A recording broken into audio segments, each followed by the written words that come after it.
And welcome into a live Locked On Lions squad show. My name is Jake Riepma. Fired up to have Natalie Kerwin back with the Locked On Lions squad.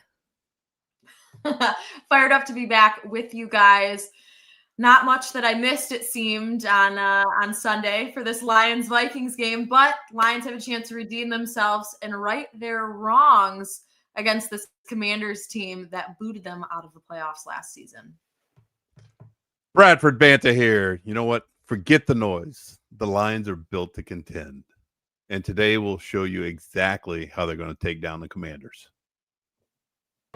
One pride. One pride. It's the Lions Squad.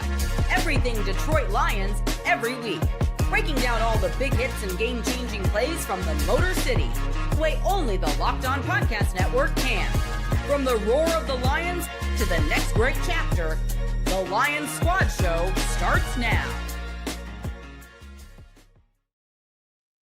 Hey, the Lions squad show does start right now, just as soon as that intro fires off. We already fired our producer, Jake Riepma, Natalie Kerwin, and Bradford Banta.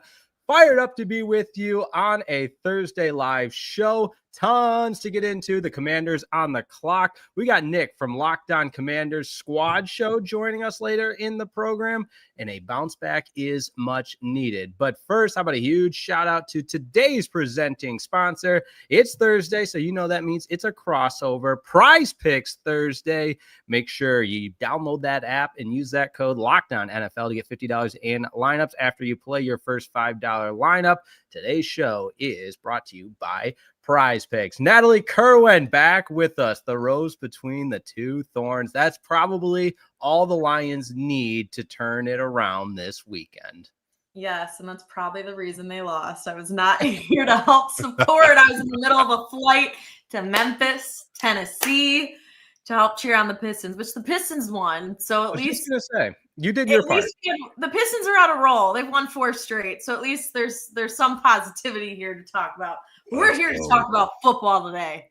Come on, we're getting back on track for this Washington Commanders matchup. I mean, obviously wasn't here to watch the entirety of that Vikings game, but it wasn't the typical Lions team that we've seen all season long. And, I think when we look at what this season has been so far, that first game in Green Bay, I know was so disappointing. And we were trying to put our finger on what went wrong then. And I think we can look back and go, okay, new coordinators, road jitters, first game of the season, guys playing together that hadn't, a new offensive line that was learning to mesh together, all of that. But this game, it's hard for me to pinpoint why the team came out the way they did. Obviously there were some key momentum moments that shifted the game. Special teams. It was not a good day for them. JJ McCarthy looked great in his first game back. It was tough. It was tough all around. And I don't know, maybe the Lions needed a game like this to get their swagger back a little bit and walk into Washington this weekend with some momentum to continue going on the right track, but just disappointing all the way around. Yeah, I think vibes were not great in the Kerwin household when I called mom and dad on Sunday afternoon. So I'll leave it at that.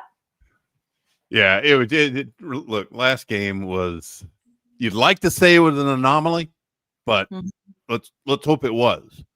I mean, the Vikings took advantage of the opportunities that were given to them via the short field. I mean, you had the fumble, you had the block field goal, and then you had the kickoff return. Those accounted for, what did we say the other day, 17 points?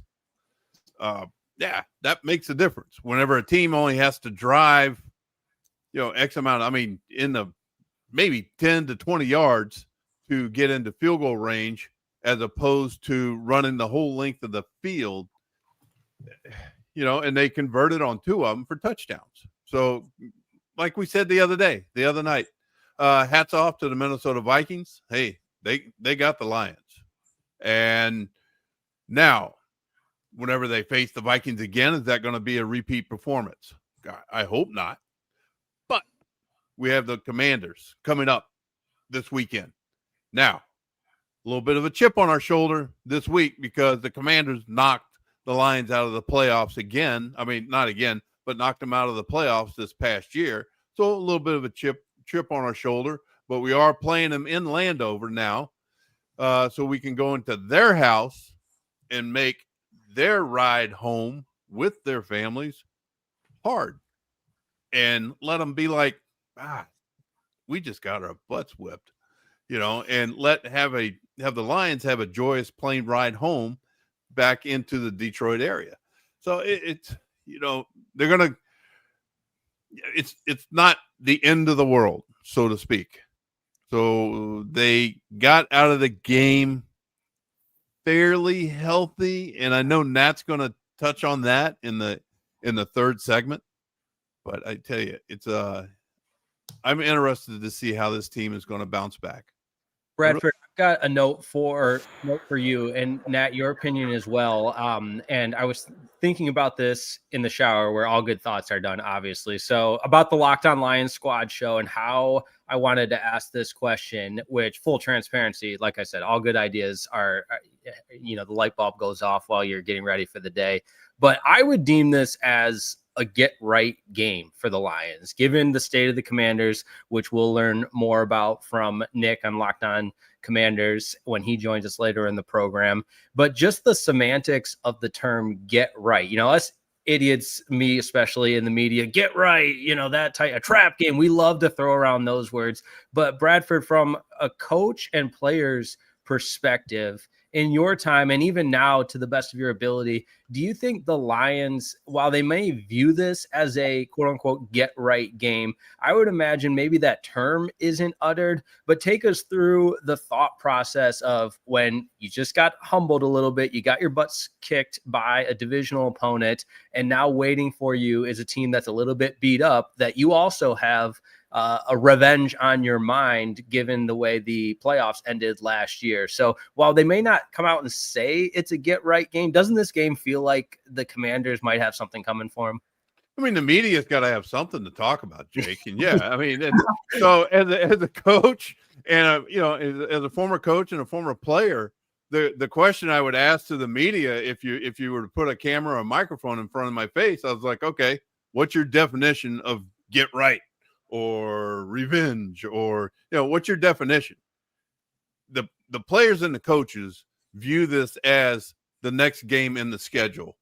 And yes, is there a little bit extra incentive coming off of a loss and having lost to the Commanders last year in the playoffs after having expectations so blown up at the end of last season?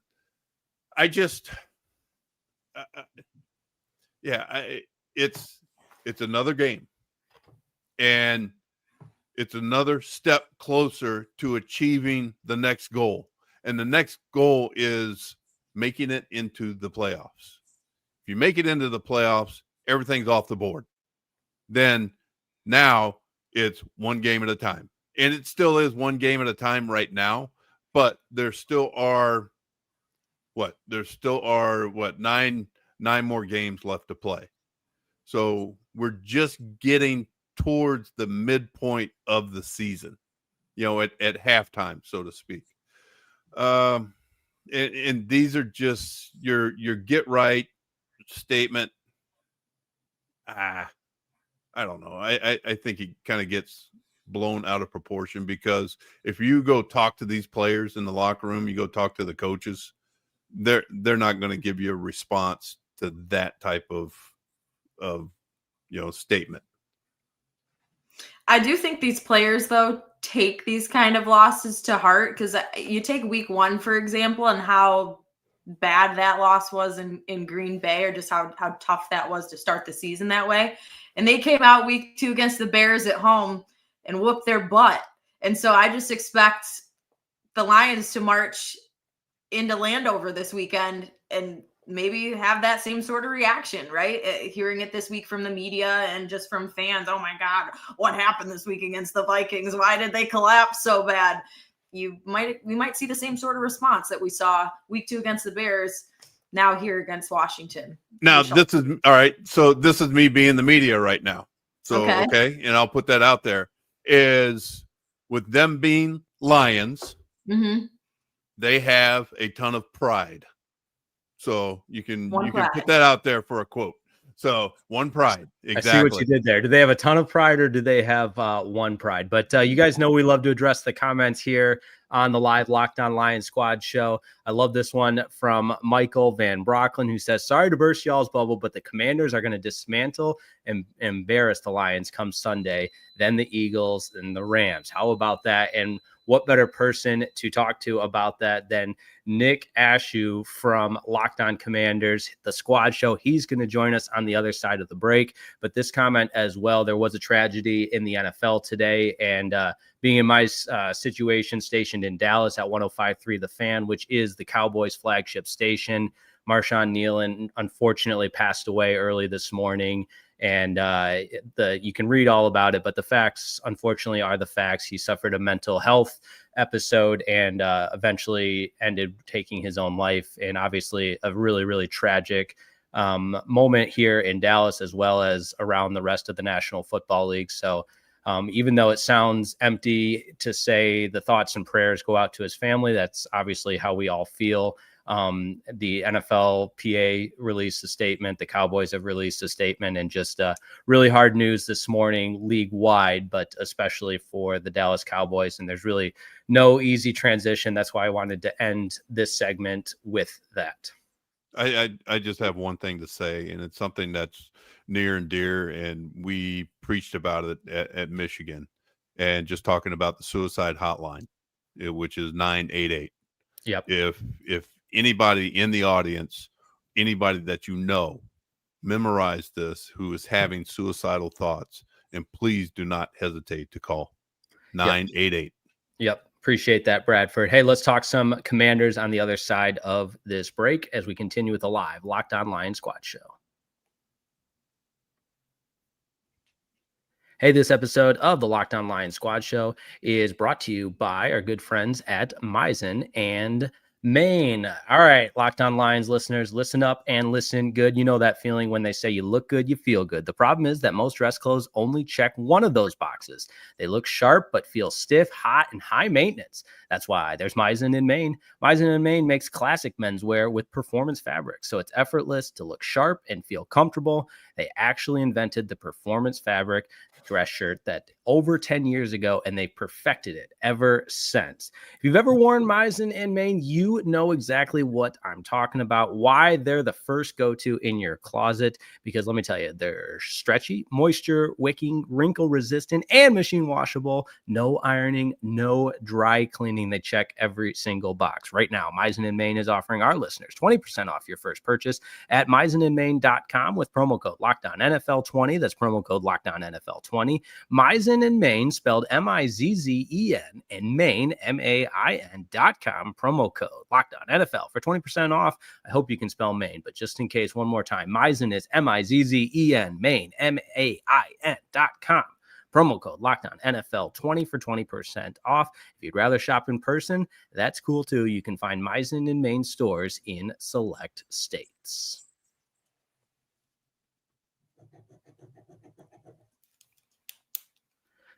All right, we paved the way now for a very special guest joining us to help preview the Lions and Commanders from the Locked On Commanders Squad show. It's Nick Ashew. Welcome to the program. Thanks so much for joining us. How are you? How are things in Washington? They've been better, to say the least. It used to be fun. Last season was fun. Things feel different. I saw the comment that somebody had there. Sure you'll ask me about that. We'll get to that. I got a few thoughts on that situation. Well, let's go right to it because we love the live audience here on the Locked On Lions Squad show. And if you missed it earlier, before we went to break. The comment was from Michael Van Brockland. Sorry to burst y'all's bubble, but the Commanders are going to dismantle, embarrass the Lions come Sunday, then the Eagles and Rams. So what a perfect way to start, Nick. Oh, listen, I'm having Wi-Fi issues, so I'm just hoping that this comment is just a Wi-Fi issue that I'm dealing with and not actually what. Listen, I've been a fan of this team my whole life. I've suffered through all the suffering. I've covered this team professionally for years. I've suffered through all the sports talk, everything. Last year was a ton of fun. 12 wins, far exceeding any expectations that anybody ever had.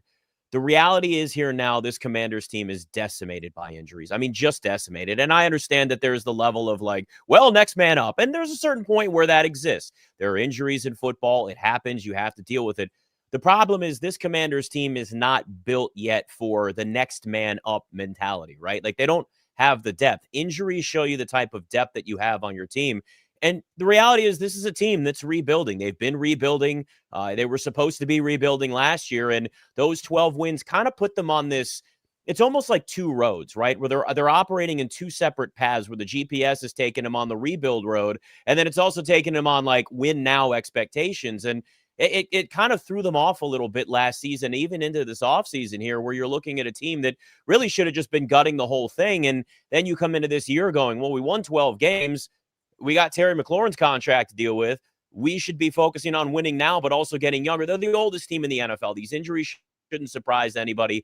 Jaden Daniels out. Marcus Mariota is one of the better backup quarterbacks in the NFL. But the reality is he's a backup quarterback. I have watched this team now lose 4 straight games, 3 of them by at least 3 touchdowns. They're 8.5-point dogs at home to a Lions team that is really good. Jared Goff's better, I'm sure you guys know, better even in this offense so far than it even was with Ben Johnson last year. So I'm looking at this going, I'd love to say that this game is going to be a complete whooping by the Commanders, but I just want them to at least hang and maybe cover in this game just to keep this thing close.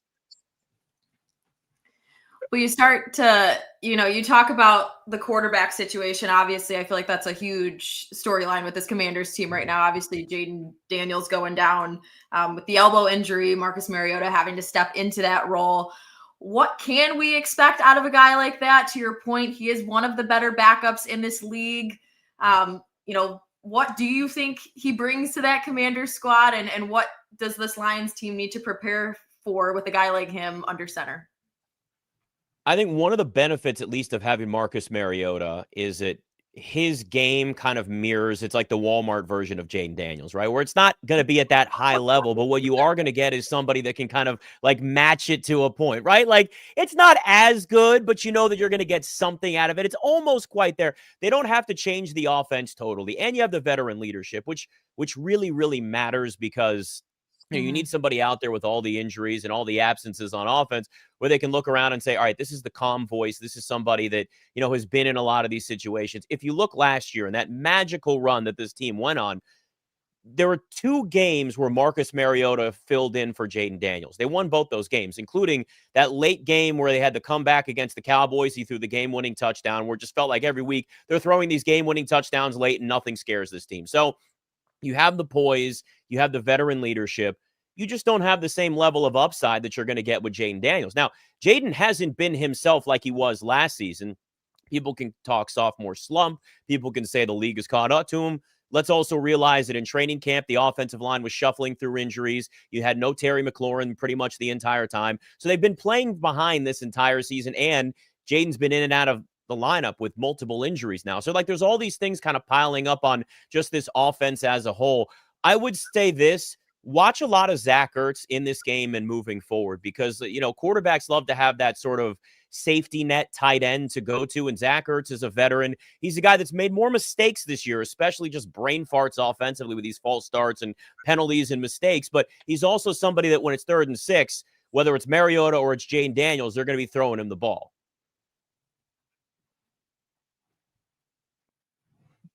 No, for sure. Go ahead, Bradford. No, I was just going to say, it's all right, let's switch over to the defensive side of the ball. I just see, I think Washington, yes, no. We got to cover it. We have to? So we got you for this segment. We got to cover it. But right, they Washington, explosives allowed have spiked lately. In your opinion, what's the fix? And then on special teams wise, who's going to go in and replace McCaffrey in the return game? Those are two very good questions, and they are two questions that have probably bad answers, if I'm being honest with you. Defensively, there is no fix. We've been begging for a fix and trying to find a fix this entire year, but it was Marshawn Lattimore was supposed to be that guy, and before the torn ACL, he was already just not the same guy that they traded for anyway. And the plan was trading for him at the deadline last year. They knew he wasn't healthy. He'd come back this year, be healthy. You just haven't had it. This team has been getting crushed.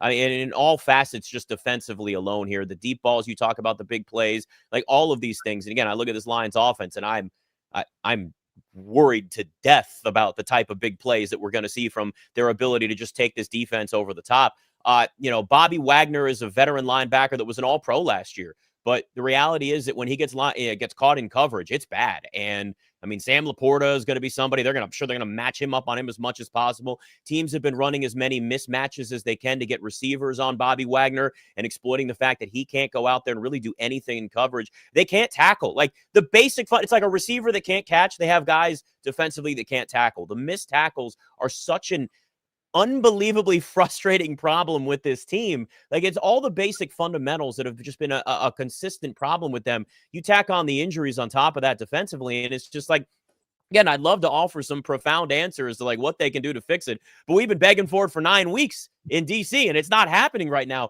Luke McCaffrey's an interesting situation too, because when you talk about special teams and the injuries that are there, Luke McCaffrey has become one of the best return men in the NFL this year. Now you still have Deebo Samuel, you have the rookie Jalen Lane, the receiver out of Virginia Tech, who can also be a real threat in the return game. But Luke McCaffrey has been the most consistent guy. I've been begging for him to get more targets offensively and not just be more of a return guy for them. So these are just valuable players that they've continued to lose offensively, some defensively, and on special teams too, where it just becomes one of these things where you can only sustain so much in the NFL. Nick Ashew is with us on a live Locked On Lions squad show, joining us from the Commanders squad show, and a little crossover Thursday for everybody, and we appreciate the time. The NFL trade deadline has come and gone, and I would say it was probably one of the more busier NFL trade deadlines league-wide. Some major moves, some splash moves, and everything else.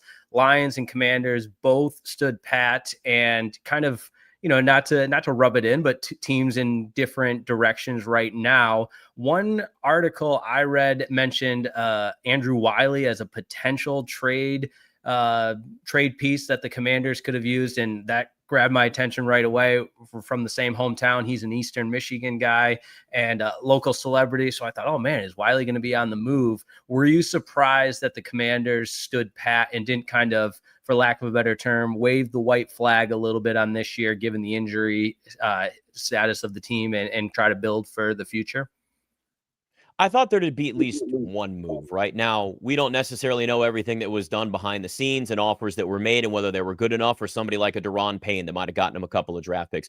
This team last year was 7-2 at the deadline and had 9 draft picks. They're 3-6, and they have 6 now heading into this draft right now. So, you're not in the same spot where you can add a lot more of that youth, which is really what they need moving forward as part of this rebuild. So I thought there would be more of, not even necessarily waving the white flag, but I know what you mean, right? Where it's one of these things where you got to look and be realistic and have some self-awareness and say, let's look around at this team. Like, we're 3-6 and everybody's out right now. So it's tough because, like, part of this whole rebuild, because you're talking an ownership change all the way down, the Dan Snyder ownership versus Josh Harris, Magic Johnson, and that whole group. I mean, I don't really have to explain it. Everybody knows the difference that's already there. But you're not just changing the roster. You're changing the entire culture. You're changing what's going on in the building. And you're also trying to reprove to a fan base that things are different. And I keep screaming at people this, like, stop saying this is still the Dan Snyder era or it feels like it. I know the Chiefs game and the Seattle game felt that way, but it's not. But you do also have to, if you're this organization, still give a level of meaning to this season too. And you got a lot of veterans on this team. So my guess is, and this is more of me guessing and not actually having talked to somebody directly in there giving me this, but the reality is the thought is we still want to show that we're going to be a competitive team the rest of the way. I mean, practice yesterday in their indoor practice facility was loud. Guys were hyped. Guys were pumped. Like, guys still had that desire to be out there as opposed to like this season's over. And for some of these veterans on this team, they've got maybe a year or two left in this league. So like all these games really matter. So it's a really kind of tough spot for them to balance here. So that is my assumption as to why they didn't make major moves. Now, had they gotten a really good offer for somebody, I think they consider that, but it's kind of one of these balancing acts they've had to do the entire time where it's, okay, we want to still win games. We want to show that the arrow's pointing up. We want to show that we're still competitive. And you want to end the season, hopefully, on a high note, as opposed to this team winning 4 games and you go, oh, God, we're back to square one all over again here. Nick, I want to ask you about Frankie Luvu and the rescinded suspension. The Lions obviously just dealt with Brian Branch and his 1-game suspension. So I think fans here are a little frustrated and maybe have a little bit of a gut punch realizing that, Frankie is going to be available come this weekend because he did some damage last year against the Lions when they had to face Washington. What does he do for you guys in terms of just defensively in that linebacker group? And can you take us through why that suspension was rescinded, I guess, as much as you know? From what we're seeing, I guess it's more of okay, it wasn't as bad as what we thought it was, which sounds very elementary, but like that's kind of what the suspension is sounding like. Look, we'll fine you a ton of money, but we won't actually suspend you. And he's saying that he's been made a target out of this, and this is how I guess the appeal goes. What I do know is that Frankie Luvu last year versus this year is also not the same. We talk a lot about the issues with this team defensively and the missed tackles, and Frankie Luvu was a big part of this defense's success, especially against this Lions team in the playoffs. I mean, trust me, nobody in DC expected that game to go the way that it did. I'm sure it was the same there, but like the turnovers, they weren't generating a lot of turnovers consistently. And then they started to pick it up at the end of last season and really into the playoffs where it was a defense that wasn't necessarily the strongest, but they would at least give you extra possessions. And that really helped the offense, and an offense that was healthy last year. Frankie Luvu last year was much better at getting after the quarterback. He was much better at generating some of these turnovers and was just a more consistent fundamental football player. And we haven't seen as much of that this season. He's been a lot quieter. I think the expectations were certainly up there as somebody that you thought would be a lot more dominant. Now, does this light a fire under him? Maybe. I mean, maybe there's a chance for that. But, we're at this point now where we've kind of watched a guy that kind of burst onto the scene last year for this team and was like, oh, wow, what a great pickup in free agency, to leveling back down a little bit. And also keep in mind, next year is the last year of his current deal. So he's also got to be thinking like down the road, what am I going to get paid in my next contract? Because guys are certainly thinking about this, and I understand that. But, for this game specifically on Sunday, I think he's somebody that is not as dominant, and especially getting after the quarterback with this team as a whole. The pass rush has just not been there for Washington. No, I'd like to chip in just a little bit. I had some conversations around the league just talking about, being fined instead of being suspended. In Luvu's case, I know he was a repeat offender, but at the same time, it was not as bad. If you go back and look at the film, does he roll up on the back of the receiver's legs? Yes, he does. Does he drop? Yes, he does. But it was not as bad as it was made out to be initially whenever the suspension was first announced. And, he appealed it. And then Derek Brooks came out and said, hey, we're just going to fine you $100,000 and instead of suspending you for a game. You walk a fine line. And then also, you have to ask yourself, is the league sending a message to the rest of the league? Hey, we're still watching this. And then you don't know if there's behind the scenes happenings going on or anything like that, in the fact that, hey, we just want to send a message. We'll suspend you to begin, then we'll get it. You'll appeal it. You'll win the appeal, and then we'll fine you. So you're not going to be out of game check. You're just going to be out $100,000, and then just go and play and watch yourself the rest of the year.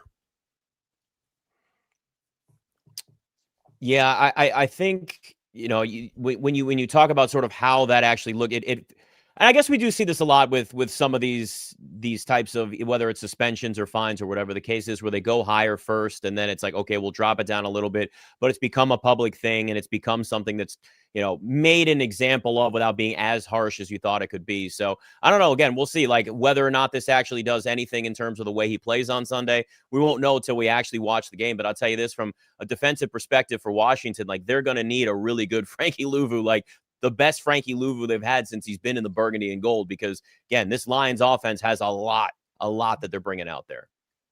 No doubt about it. Well, Nick, this has been awesome, man. We so appreciate your time giving us the deep dive on the Washington Commanders. And I don't know where you stand on the suspension. I made the mistake of agreeing with the NFL on the Brian Branch suspension, and I'm glad to still live to tell about it. It was close there for a little bit. I wasn't sure if I was going to, in fact, make it. But no, for real, man, this has been awesome, and we appreciate it. And we'll see what happens on Sunday. And anytime you need any of us, we'd love to hop on a Washington Commanders Locked On Squad show with you. Absolutely. Thanks for having me, y'all. Thanks, Nick. Thank you. There he goes. Nick Ashew of the Locked On Commanders Squad Show. Love that insight from him. And we got to return the favor. So if they ever need I don't know if a playoff meeting is in the future like it was last year, but appreciate his time for sure. Absolutely. And we got Nat's notes next, don't we? Yeah, baby. What's coming up?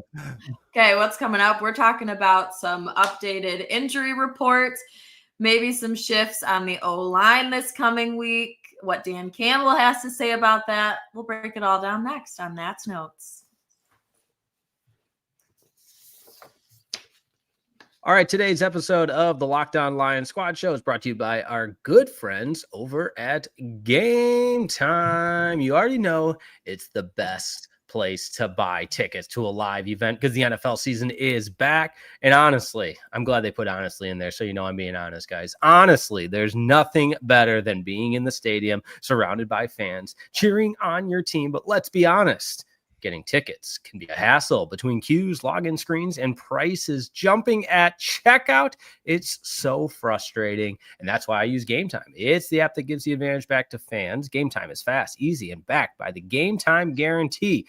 What's that? Well, you'll always get 100% authentic tickets delivered on time and at the best price. Plus, all fees are included. That's the best part. Let's be real. All fees are included, so the price you see is the price you pay. What a concept. We've all had that experience where you think you're getting a great deal. And I'm adding this, by the way. You think you're getting a great deal and you go to check out fee.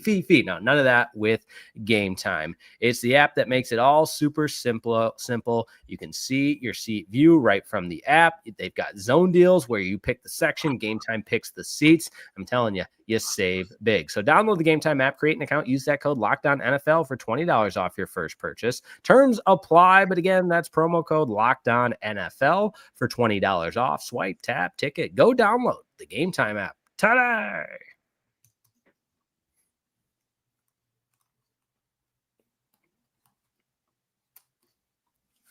It is time for Nat's Notes. I give you the queen, Natalie Kerwin. What an intro. All right, let's get this segment started. So as far as Wednesday's practice report goes, guys, Taylor Decker and Penei Sewell both did not practice. Don't like to hear that. I know they already limit Taylor Decker during the week, but Penei Sewell, the alarm bells are going off a little bit in my head. But Taylor said he does expect to play this coming weekend, so we hope that to be true. Kirby Joseph still not practicing, so that likely means that Brian Branch is going to be our healthy safety. Secondary still a little bit depleted. Don't like to hear that. And Dan Skipper also did not practice. But people that did open up their return windows, which we do like to hear, Malcolm Rodriguez is in his practice window right now.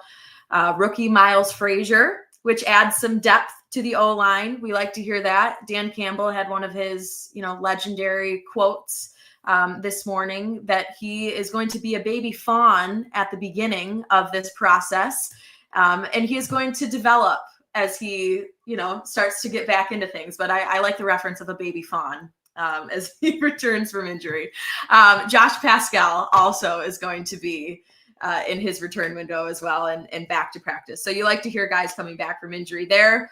But the first thing I want to pose to you guys, one of the big turns of events from Sunday's game was obviously Christian Mahogany going down. We didn't know at the time how serious the injury would be.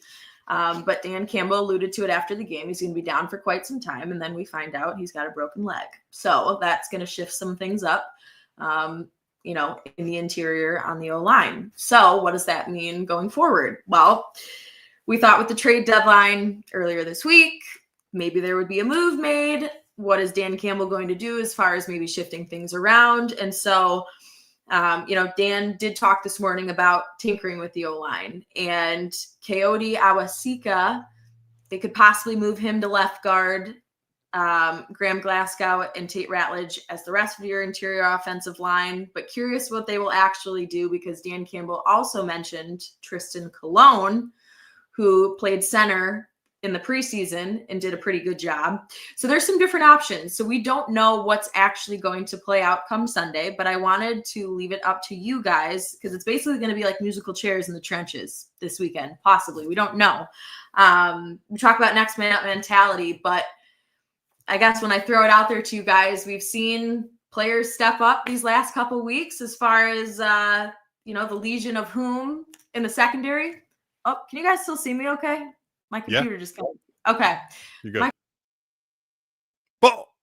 Oh, we could. A little delayed reaction there. Yeah. Something's going on with StreamYard, so can't. Yeah, we had we almost had a Bradford Banta moment. With the T's and then blank. Oh yeah, the computer dying. Yeah, but yeah. I think until Nat hops back on, just regarding the musical chairs, lack of continuity within the offensive line, purely based on who's available. That's a big part of it. And I think we got Nat back. So can you hear us? Oh, are we good now?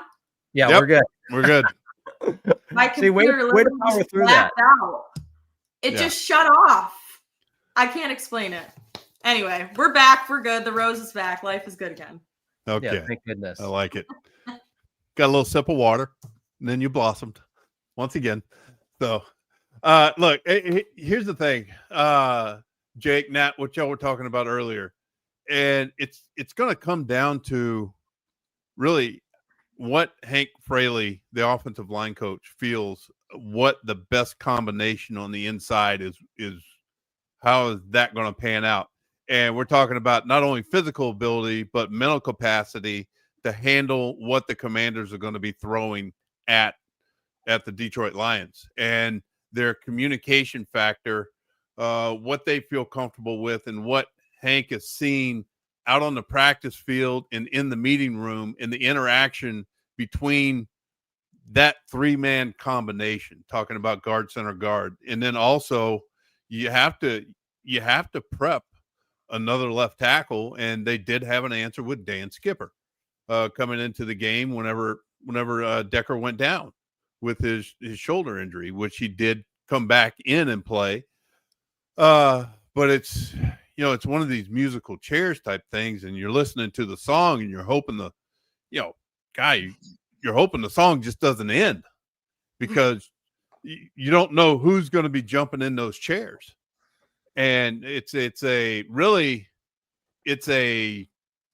there's 5 chairs and there's 7 players circling around. That's essentially what it works out to. 7 to 8 players circling around, given the different combinations that you could possibly see from the offensive line on Sunday. So it's going to be interesting. And then they talked about maybe moving Graham Glasgow to left guard, because Tristan Colon is able to either play center or left guard. So it's just going to be interesting to see what kind of combination Hank Fraley, Dan Campbell discusses the rest of the week, and what they come up with come Sunday. On that same note, though, talking about the trade deadline, are we surprised that the Lions made no moves? Jake Riepma, I'll start with you. I am surprised, and I hate to keep giving you guys my my perspective that frames my way of thinking, but working on the day, a team made a deal for Quinnen Williams and earlier Logan Wilson in to boost up that defense, talking about the Cowboys, of course. And then moments later, Sauce Gardner, who played his high school football in Detroit, is dealt for multiple first-round picks. It just feels like, not that this has anything to do with other teams, but the momentum was there, thinking, all right, let's keep this rolling. Who the Lion, who's next? And Max Crosby, I wouldn't call it cryptic, but did have the love your Raider Nation tweet go out the night before where, again, idiots like myself are reading into that. Ooh, he didn't say we. So just lots of stuff like that. And none of that actually coming into fruition for the Lions. So I do this often when I, express my opinion. People can, tune out for all the right reasons and say, yeah, you're an idiot. But I selfishly had hoped that some moves were made to bolster this Lions team, and they weren't. Yeah. I think Dan had a good quote.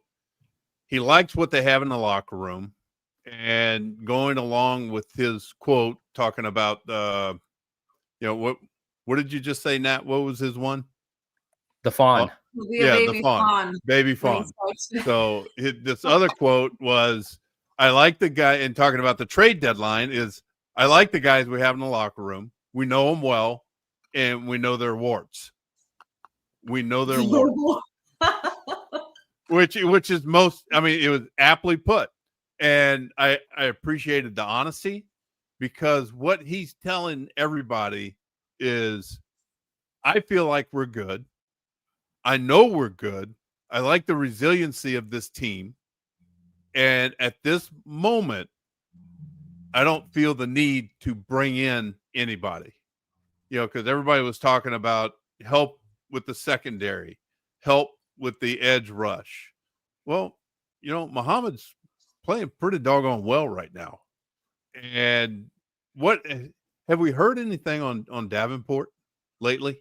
I haven't read anything on whether or not, what is his timeline for return. Do we know? Hasn't been any updates that I've seen either. Yeah. So, and I think the linebacker room is going to get bolstered. And then the secondary, they've proven their depth, and it's, who was it? We were talking about Marshawn Lattimore with the hamstring. The way he was playing, it honestly reminded me of Terrion Arnold, because Marshawn Lattimore was a penalty waiting to happen. And fortunately, 6 for the Lions got his stuff straight this past game, and he came out of the game penalty free. And he played pretty doggone well. He got an interception. So hopefully we'll start to see 6 start to ascend. That's my hope.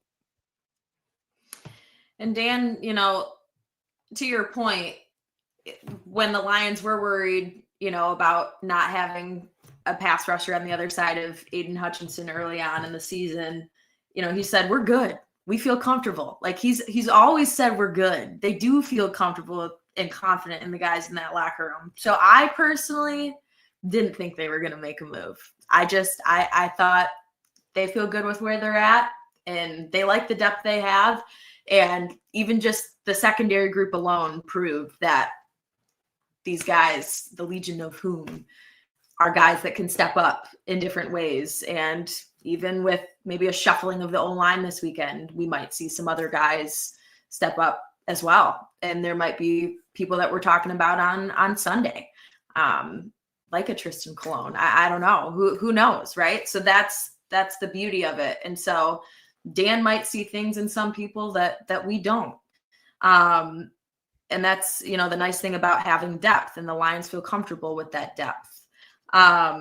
The other part of it is too, Dan said, if the price isn't right, it's not going to happen. So who knows if there were some deals and things that were spoken about this week. And they just couldn't make it happen. So that's all I got for Nat's notes this week, guys, as far as preparing ahead of this matchup.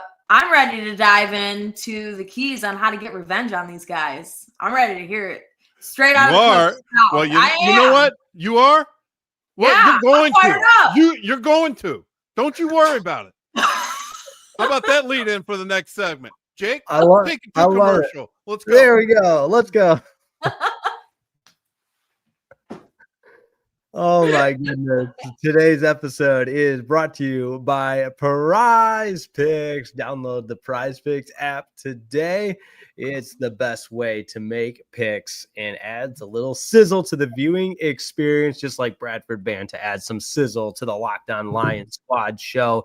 If you haven't tried it yet, Prize Picks is the simplest way to play. You just pick more or less on at least 2 player stats. And if you get them right, you win. It takes less than 60 seconds to make your lineup, and you can play anywhere Prize Picks operates. That includes California, Texas, and Georgia.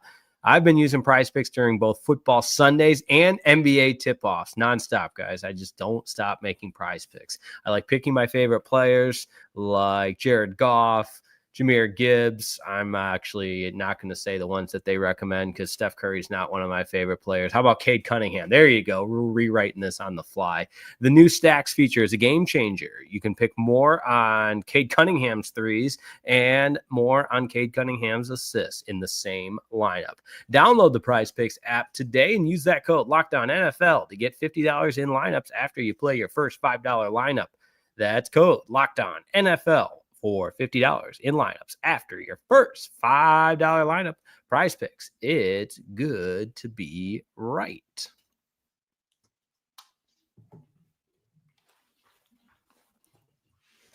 Here we go. Coach's Corner. Fired up for it. Let's got what we got going on. Yeah. You know what? Hey, let's start out. Let's start out whenever the Lions have the ball. All right. Whenever they have the ball, what are they going to do to take advantage of the Commander defense? The thing that's intriguing to me, if you go back to last game and you look at how a couple of just two thorns again here, Jake. Yeah, we lost Nat for a second there. That's all I'm get saying. Her back. But we'll keep going. We'll keep rolling here. So the thing that I'm interested to see is, one, how Amon-Ra bounces back, because you can say he had a good game, but if you look at the numbers and you watch the plays, he had a couple drops, and the way he responded a few games ago after he dropped that one ball, he came back and had a fantastic game. Now you get to Gibbs and Montgomery. I feel like they have something to prove based off of last game. Offensive line, with the amount of reshuffling that they're having to do, they're going to have something to prove. And did J-Mo come back and have a good game? Now the question is, can he build on that? Can he go back to back? So, and then you're talking about Goff. So it was an okay game for Jared. I mean, his numbers were good, but it was fine. But is it up to his standard? So all this stuff is leading into this Commanders game. And given the weather, there's the weather right now, they're calling for showers in the morning. And I believe it's a 4:30 kickoff, if I'm not mistaken. Yeah. Okay. So the weather should be out of there by the afternoon, and the field will be tarped up. But as long as they have proper footwear, I look for this offense to come in and explode on the Washington Commander defense. The one thing that may hold them back would be the offensive line. But again, they have something to prove. Everybody on this team on the offensive side of the ball, in my mind, they have something to prove. Yeah. And how are they going to get it done? So I believe you're going to see a bunch of 11 and 12 personnel. And that's one running back, one tight end being Laporta, or one running back and 2 tight ends with Laporta and Wright. Yep. And real quick, I know we've joked about it before, but the personnel groupings, how I always remember it, my dumb little brain, R comes before T. So 1 running back, 2 tight ends would be 12 personnel, right? Does that make alphabetically is how I remember it. I don't know if does that make sense? So running back is the first. How about Y? R before Y. There you go. Because T would be tackle. Yeah, in my mind. So. T for tight end. Yeah. Okay. All right. So that's a conversation killer. I got you. I thought that would help. No, we're good. We're good. No, but real quick for 1 second, because I've talked about my fiance on here before. Sid and my fiance are good friends. We were talking about personnel groupings, like what every couple talks about in their. You and Sid are good friends? I hope so. That's your fiance. No, Nat and Sid are good friends. Oh, Nat and Sid. Okay, yes, I got you.